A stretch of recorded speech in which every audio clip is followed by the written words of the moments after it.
रजित जी ग्वालियर से। श्री हरिवंश महाराज जी, आपके चरणों में कोटि कोटि प्रणाम। महाराज जी, किसी न किसी कारण से असफल हो रहा हूँ, अतः मेरा मुख्य उद्देश्य परमार्थ की प्राप्ति है, लेकिन छोटे छोटे उद्देश्यों में जो असफलता मिलती है, भक्ति और असफलता के बीच सामंजस्य कैसे स्थापित करूं? मतलब आपका कथन है कि यदि मैं भक्ति कर रहा हूँ तो मुझे सफलता सांसारिक मिलनी चाहिए, ऐसा? ऐसा नहीं है। मेन उद्देश्य तो सफलता मतलब आप सिद्धि है, परमार्थ की प्राप्ति है। लेकिन गृहस्थ जीवन में होते हुए रोटी कपड़ा मकान, उसकी प्राप्ति नहीं हो रही, छोटी छोटी सफलता नहीं मिली, तो उसके लिए आज तक भूखे रहे हो क्या? नंगे रहे हो क्या? आप समझो, मेरे प्रभु जो है इतने करुणा में कि हम आप तो मनुष्य हैं, जो पशु पक्षी हैं, कीट पतंगे हैं, बहुत सी ऐसी योनियां हैं जिसको हम देख भी नहीं पा रहे, प्रभु उनको भी भूखा नहीं थे। उनका नाम विश्वम्भर है। अब हमारी चाहतों की सफलता है। बात समझो, आपने जैसे सहज में कह दिया रोटी कपड़ा और मकान, तीनों से आप खाली नहीं है। ईमानदारी से बोलो, जिस दिन तुम नंगे घूमे हो और जिस दिन तुम्हें छत के नीचे न रहने को मिला हो और जिस दिन तुम भूखे रहे हो, वायु न मिली हो, जल न मिला हो सकता है न मिला हो, लेकिन प्राण पोषण के लिए दो आवश्यक है, वायु और जल, है ना? अब हमारी बात असलियत में, हमारी जो शरीर पोषण जीने की आवश्यकता है वो तो सबकी पूर्ति हो रही है। आप देख लीजिए, चाहतों की पूर्ति। शब्द पहले हम लोग क्या करते हैं कि असली ज्ञान को छुपा करके नकली बात बोल देते हैं, जिसमें सब हम यहाँ मिला दे। ये नकली बात है कि हमें रोटी कपड़ा और मकान तो चाहिए, पक्का प्यारे वो पशु पक्षियों को भी देता है। घोंसला बनाने की, आप देखो उनके घोंसले कैसे बने, आप बनाने में फेल हो जाएंगे, नहीं फेल हो जाएंगे। कैसे वृक्ष में कैसे हिलगा के उनको बुद्धि दी, किस स्कूल में जाके सिखाया उन्होंने? हरी नदी हरी ले, तुम अपने वास की व्यवस्था कैसे करो, ऐसे बना दिया। भोजन की व्यवस्था उनको सिखा दिया। कोई भी सृष्टि में ऐसा नहीं है जिसका माता की तरह भरण पोषण भगवान न करते हो। हाँ, अलग अलग जिनको जैसा भगवान ने। अब हमारी जो असफलता है उसमें हमारी चाहत है, मैं कपड़ा तो पहनूं पर ऐसा पहनूं, समझना, रोटी तो खाऊं पर ऐसी खाऊं, मकान तो हो पर ऐसा हो। समझ पा रहे हैं आप? अब इसके लिए हमारा कर्म कार्य करेगा। पूर्व का प्रारब्ध यदि हमारा बहुत बुरा है तो आज तुम बहुत अच्छे आदमी हो, अच्छे मार्ग में चल रहे हो, वो आपको बाधा पहुंचाएगा, आपको सहना होगा। समझ रहे ना? वो आपको बाधा पहुंचाएगा। अब जो ये नाम हम आपको बता रहे हैं कि नाम जब कीजिए, धर्म से चलिए, वो युद्ध करेगा उस प्रारब्ध से, आपको वो गिरने नहीं देगा। आएगा, आप जो कार्य कर रहे हो उसमें सम्यक जो फल मिलना चाहिए नहीं मिला, आपको असंतुष्टता होगी क्योंकि आपने ऐसे पूर्व में कर्म किए हैं। अब वो आपको बाधा पहुंचा रहे हैं, लेकिन आप भजन कर रहे हो ना, तो आपको निरुत्साहित होने नहीं देंगे। चलो एक कर्म निष्फल हुआ, दूसरा हम 100 बार उसका अनुष्ठान करेंगे, कितनी बार निष्फल होगा? एक दिन तो सफल होगा ही नहीं, निकल जाओगे, निकल जाओगे। सफलता तुम्हारे चरण चूमेगी। प्रारब्ध कोई देवता नहीं है, हमारा किया हुआ पूरा कर्म है। हम नया कर्म इतना बलवान करें उसको रौंद दे, बस समझो। और उसके लिए आप छोटी मोटी बात नहीं काम करेगी, छोटा मोटा कर्म काम नहीं करेगा। डट के हमें धर्म और डट के भजन विध्वंस करके, अगर विध्वंस ना होते तो मोक्ष कैसे होता? मोक्ष मतलब जानते हो, सब कर्म नष्ट हो गए अनंत जन्मों के, और इस जन्म के भी बिल्कुल मोक्ष में बिल्कुल मुक्त, कोई बंधन नहीं, भगवान का स्वरूप हो गया। तो हुआ तो इसी जन्म में जो हमने साधना की, जो भजन किया, जो चिंतन किया, जो सत्संग किया, महाराज ने पूरी आग लगा दी कर्मों को, संचित कर्म विध्वंस हो गए। जमा गोदाम क्रीमान जो कर रहे हैं, ये चिपकाव फसाव वाले नहीं हुए, क्योंकि सब समर्पित कर दिया भगवान को। प्रारब्ध आया, भजन के बल से उसको भोग रहे हैं, वो परास्त नहीं कर सकता, निकल गए आगे। सुदामा जी की दशा क्या थी? नहीं थी, ये भी व्यवस्था नहीं थी। परिणाम में क्या हुआ? जैसी द्वारिकापुरी वैसी सुदामापुरी। फल की चिंता मत करो तुम। असफलताएं और सफलताएं ये हमारे मार्ग की पड़ाव हैं, कोई गर्मी वाला, कोई सुखद वाला। मार्ग का चलने वाला पथिक इन पड़ावों में फंस करके अपने मार्ग को नहीं भूल जाता है। असफलता तुम्हारे जीवन की सफलता का स्वरूप बनेगी। बस डट करके ऐसा भजन करो, सत्कार्य करो, जिससे पूर्व प्रारब्ध नष्ट हो जाए। सच्चाई की आध्यात्म की बात यह है। अब चोरी हिंसा अधर्म आचरण तो वो तो पूर्व प्रारब्ध है ही, नया कर्म भी बिगड़ गया, दोनों मिलकर फिर आपको जीना मुश्किल कर देंगे। और होता है, देखो ना, पिता को मार डाला कि जल्दी मरे, हम इस प्रॉपर्टी का, पिता को मार डाला, आप जेल गए, संपत्ति नहीं पड़ी है, तीसरा उसका भोग कर रहा है। विवेक खत्म हो जाता है। विवेकवान बनो, जैसी भी परिस्थिति हो उसमें राजी होना सीखो, वो आपके ही कर्म का परिणाम है। और ऐसे नवीन कर्म करो कि विध्वंस कर दो उस प्रारब्ध कर्म को जो तुम्हें झुकाना चाहता है, मिटाना चाहता है। हमारी प्रार्थना को अगर आप समझोगे तो आगे बढ़ोगे। अपना ही कर्म को न काहू के सुख दुख कर दाता, निज कृत कर्म भोग शुन दाता, बोले संतों के पास क्यों जाया जाता है? यही समझने के लिए। अब हम क्या करें जिससे हमारा कर्म हमको परेशान न कर पाए? वो है ज्ञान, वो है भक्ति, वो है भगवान का आश्रय। जब घर में भोज आते हो, भिक्षा भी नहीं मिली तो पत्नी पूछती कि बच्चों को कैसे जिलाएं, तो तुलसी दल उतारते, ठाकुर को भोग लगाते, आधा आधा तुलसी दल। उनका एक मित्र था जो धनी के यहाँ पुरोहित कर्म करता था, डोली में बैठ के निकलता पालकी में। वो कहता है, सुदामा जी हमारे यहाँ जो सेठ है ना, उनके यहाँ चलो थोड़ी देर श्लोक बोलना, सब व्यवस्था उनका। हमने तो अपना सेठ श्री कृष्ण को वरण किया है, अब वो भूखे रखे चाहे मारे, हम दूसरे की गुलाम नहीं कर सकते। हमने तो भगवान को अपना माना है। हिले नहीं तो भगवान का हृदय हिल गया। एक दिन प्रसाद पा रहे थे से एकदम ऐसे हो गया। रुक्मिणी जी मन की बात, उनका प्रभु ऐसी स्थिति आपकी तभी होती जब कोई आपका भक्त भूखा होता है।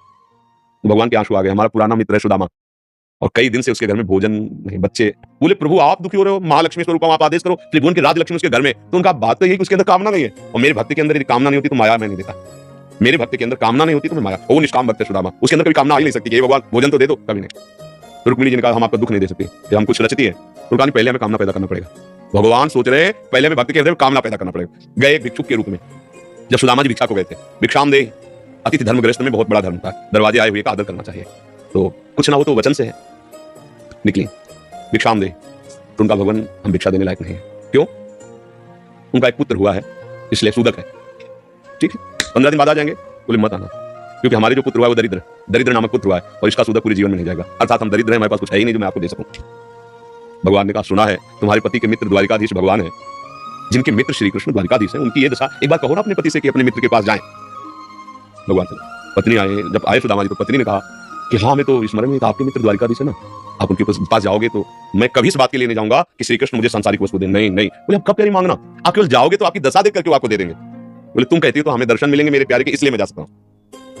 अब मित्र के पास, गुरु के पास जाए तो कुछ ऐसा शास्त्रीय सिद्धांत है, कुछ भेंट ले जाए, बेटी के यहाँ जाए, गुरुदेव के यहाँ जाए, आराध्य देव के यहाँ जाए, ऐसा नहीं। और मित्र के यहाँ जाए तो उनका भेंट के लिए, और खुद खाने के लिए भेंट क्या, सुदामा जी की पत्नी का देखो प्रयास करती, 4-5 मोहल्ले के घरों में गई तो कुछ तो ऐसे थे, देखते ही बंद कर लेते थे दरवाजा, मांगे क्या और क्या, थोड़ा एक प्रिय भाव रखती थी। तो हमारे पति द्वारिकाधीश से मिलने जा रहे हैं, कुछ उनकी भेंट के लिए, तो सूप होता है, सूप से जैसे पछोड़ा जाता है, अच्छे चावल पीछे हो जाते हैं, टूटे वाले आगे हो जाते हैं, वो टूटे हुए तंदुल जो वो दिए कि हाँ ले लो, वो तंदुल लिए 3 मुट्ठी। और उनके पास अच्छी रुमाल भी नहीं थी, क्योंकि सब पैसे से होता है, गरीब, इतने गरीब, अपनी फटी हुई कपड़े की धोती उसमें चावल।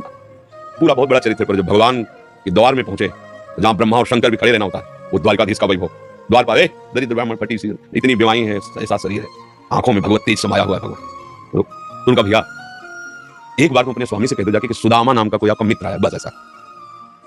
पार्षदों ने बड़े दयालु हैं, पार्षदों ने कहा आप यहीं तब तक खड़े रहिए जब तक हम आए। और भी पार्षद थे, एक दौड़ते हुए गया, जय जयकार हो प्रभु, कोई एक दरिद्र ब्राह्मण वेश में है और वो सुदामा कूद पड़े भगवान। ब्रह्मा शंकर को भी इंतजार करना पड़ता था, लेकिन सुदामा नाम सुनते ही भाग पड़े भगवान। और ये सब आश्चर्यचकित बात रुक्मिणी जी, पार्षद सब देख रहे हैं कि ऐसे तो कभी भगवान नहीं भागे, कि भाई ब्रह्मा जी आए भगवान भाग पड़े या शंकर जी आए, सब आकर इंतजार करते हैं। और प्रभु जब निकल, प्रभु दौड़ के गए सुदामा जी को। सुदामा जी संकुचित हो रहे कि मेरी हड्डियां ऐसे सुकोमल तन मेरे श्याम सुंदर के लग रही होंगी, वो सकुचते जा रहे कि इतना बड़ा वैभव स्वामी हमें ऐसे।